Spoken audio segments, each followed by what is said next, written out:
Je donne la parole à Monsieur Chevandier pour le groupe Paris en commun. Je vous remercie, Madame la maire, chers collègues.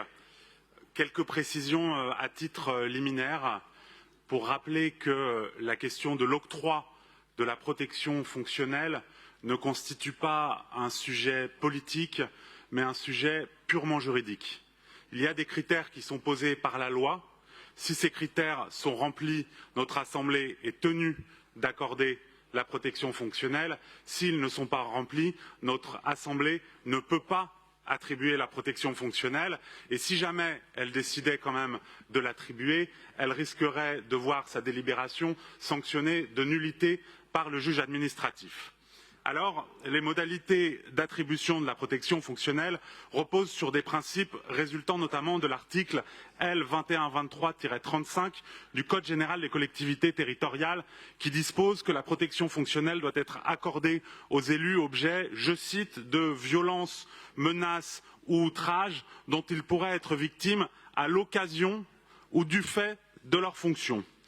La jurisprudence a précisé ce principe, estimant que lorsque les menaces ou attaques ne trouvent pas leur origine dans les fonctions exercées par l'élu concerné, elles ne peuvent ouvrir droit au bénéfice de la protection fonctionnelle.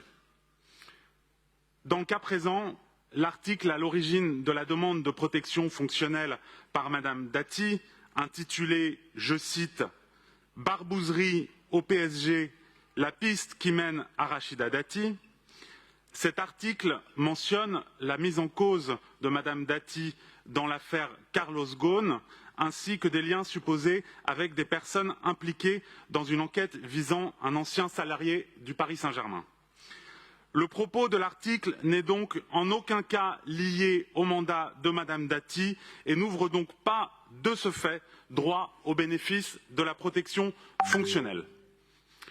Quant à l'intervention de Madame la maire, qui a rappelé en séance notamment la teneur de l'article et la nécessité de transparence quand de telles accusations arrivent dans le débat public, elle n'outrepasse en rien une autre notion juridique qui est le cadre normal d'opposition et de polémique politique, qui est une notion balisée et précisée par la jurisprudence, et donc elle ne constitue pas non plus une cause d'octroi de la protection fonctionnelle et donc, par application stricte du droit, nous concluons au rejet de cette demande et, en guise de conclusion, j'aimerais rappeler à quel point nous sommes attachés à la liberté d'expression des journalistes, à la liberté de la presse et à quel point le travail d'enquête qui peut être mené par des journalistes quand il est fait avec rigueur et déontologie est essentiel